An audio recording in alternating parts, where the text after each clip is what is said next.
Assalamualaikum warahmatullahi wabarakatuh. Perkenalkan, nama saya Dewi Zalika Rizky, mahasiswa pendidikan guru sekolah dasar, pendidikan profesi guru Prajabatan Gelombang 1 Universitas Negeri Padang. Di sini, saya akan membahas mengenai koneksi antar materi, topik 1 pembelajaran berdiferensiasi yang akan saya jelaskan. Pada kesempatan ini, saya akan menjelaskan mengenai pengetahuan apa saja sih yang sudah saya dapat setelah mempelajari pembelajaran berdiferensiasi ini. Jadi, pengetahuan baru yang sudah saya dapatkan setelah mempelajari topik ini, bahwa pembelajaran berdiferensiasi ini mampu mengkomodir kebutuhan peserta didik untuk meningkatkan potensi dirinya sesuai dengan kesiapan belajar, minat, dan profil belajar peserta didik yang berbeda-beda. Adapun ciri-ciri pembelajaran berdiferensiasi. Yang pertama, berfokus pada kompetensi pembelajaran. Yang kedua, evaluasi kesiapan dan perkembangan belajar peserta didik diakomodir ke dalam kurikulum. Ketiga, pengelompokan peserta didik dilakukan secara fleksibel. Dan yang keempat, peserta didik menjadi pembelajar yang aktif. Bagaimana sih cara memetakan kebutuhan belajar peserta didik? Ada 3 cara yang dapat dilakukan. Yang pertama, kesiapan belajar peserta didik. Artinya, guru melihat bagaimana kesiapan peserta didik dalam memulai pembelajaran. Yang kedua, minat peserta didik.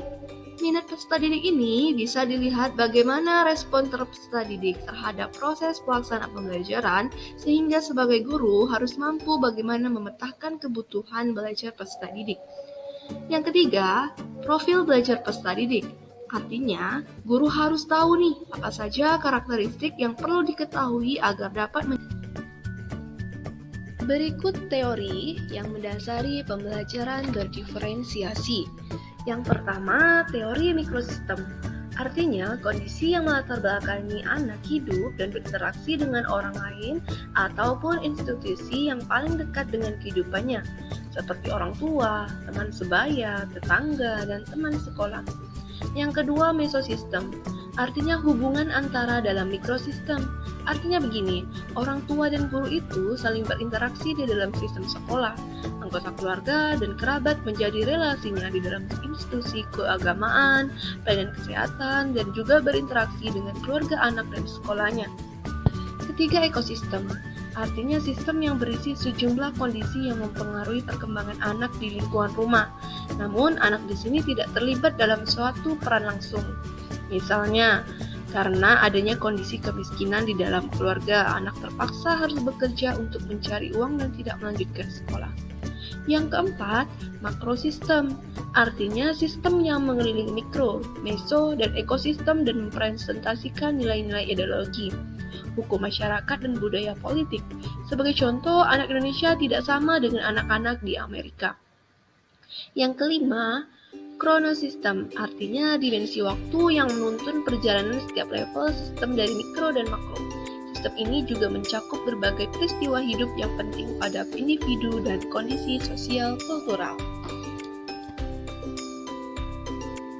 Kemudian, koneksi antar materi ini ditanyakan bagaimana sih pengetahuan baru itu dapat berkontribusi terhadap pemahaman tentang implementasi pembelajaran berdiferensiasi.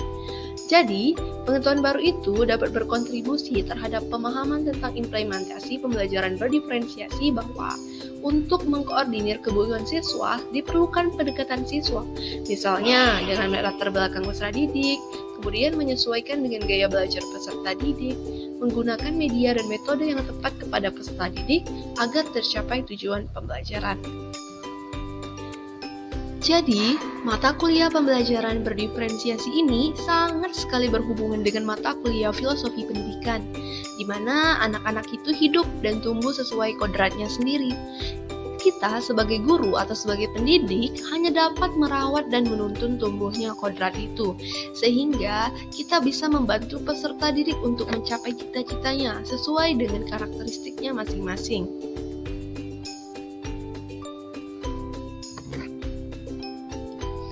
Hal tersebut juga berhubungan dengan mata kuliah lain, yaitu mata kuliah pemahaman peserta didik dan pembelajarannya, di mana pada mata kuliah pemahaman peserta didik mempunyai karakteristiknya masing-masing, baik dari aspek agama, sosial, kognitif, bahasa, fisik, serta maupun motorik.